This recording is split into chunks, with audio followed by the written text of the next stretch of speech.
តំបន់នេះគឺជាតំបន់ភ្នំសិទ្ធបាទស្ថិតនៅមិនឆ្ងាយពីទីក្រុងភ្នំពេញទេបើយើងគិតផ្លូវកាត់ទៅប្រហែលជា15 គីឡូម៉ែត្របាទពីដើមនៅសម័យលន់នល់ភ្នំសិទ្ធនេះគឺត្រូវលន់នល់ដាក់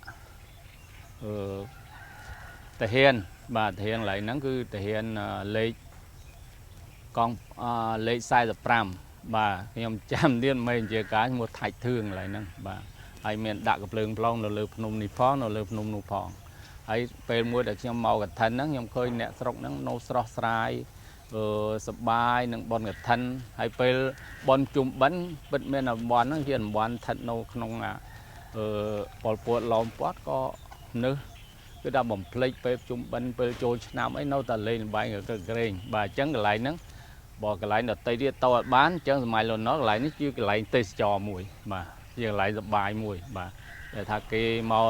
ដោយពាក្យអង់គ្លេសថាបធូបរិយាកាសដោយ relax មកកន្លែងហ្នឹងបាទកន្លែងហ្នឹងហើយកន្លែងច័ន្ទរាំងសីគឺដូចគ្នាពងស្ពឺបាទកាលណាធុញថប់ជីវភាពក្នុងក្រុងគេចេញមកក្រៅគឺដើម្បីបធូដើម្បីស្រូបយកខ្យល់រឿងនៅលើភ្នំអញ្ចឹងមានខ្យល់ល្អអញ្ចឹងនឹកចូលចិត្តមកលេង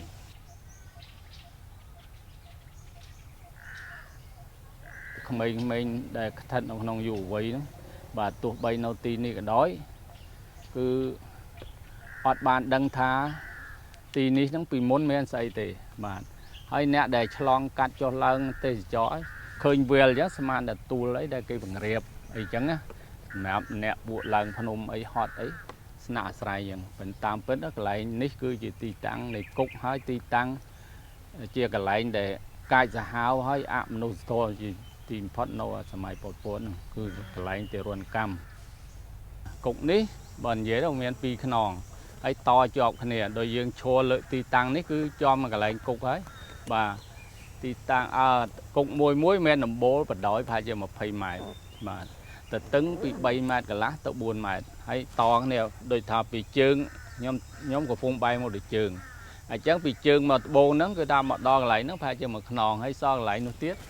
មកខ្នងទៀតហើយនៅក្បែរហ្នឹងមានរោងបាយមួយហើយវាមានផ្ទះដូចជាខ្ទមកំពេតកំពតសម្រាប់កម្មាបាលវានៅបាទនៅនឹងជាមួយគ្នាដែរអ្នកទោសនៅទីនេះមុនដំបូងគឺជាអ្នកទោសដែលគេហៅសម័យប៉ុលពតថាខុសសិលធម៌អញ្ចឹងកម្មាបាលខ្មែរក្រហមគេចាប់មកទីនេះ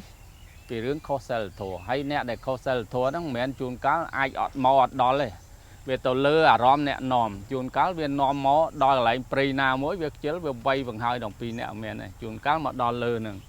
ហើយអ្វីមកហើយជួនកាលមានអាខ្លះធ្វើទរណកម្មទៀតជួនកាលវាយកវៃហើយយកដាក់គុកស្ករវាដុតភ្លើងបញ្ឈួលក្នុងហ្នឹងបាទទរណកម្មដល់ឆ្នាំ77មូលហេតុនៃការជាប់គុកផ្សេងគឺចោតវិទោសក្បត់វិញពីរឿងខ្មែរសបាទអ្នកនាំមកកន្លែងនេះមកដល់កន្លែងនេះគេសួរថាអ្នកឯងដឹងទេអ្នកឯងធ្លាប់ចូលដៃចូលជើងមួយខ្មែរសហ្នឹងធ្លាប់និយាយជួបស្រ័យមួយខ្មែរសហ្នឹងប្រហែលដងអាហ្នឹងមិនខុសពីស21ទេដែលថា CA អញ្ចឹងហើយពួកមកហ្នឹងគឺសិតអត់ដឹងថាខ្មែរសហ្នឹងស្អីទេបាទហើយអ្នកទោសកន្លែងនេះបើតាមតកតងសាក់សីគឺថាអាចពី6រហូតដល់700 នាក់ព្រឹកប្រហែលឡើងបញ្ចេញទៅឲ្យវៃថ្មហើយយើងដឹងហើយដល់អ្នកទោសដល់យូរវាស្គាំងគោមបាយហូបមិនគ្រប់មិនអញ្ចឹងហើយញួរលើកពី3 គីឡូទៅ5 គីឡូកំពងថ្មហ្នឹងសួរថាបើយើងកម្លាំងធម្មតាយើងអាចលើកបានទេបាទហើយដែកដាប់កាលណាចុះទៅអញ្ចឹងអ្នកណាដែលប្រទេសបន្តស្គមអីចុះមិនតាន់គេវៃបាទវៃបច្ចេតាមក្រោយហ្នឹងតែបើទៅលេងរួចហ្មងគឺត្រូវចប់ហើយគឺយកទៅសម្លាប់ចោលហ្មង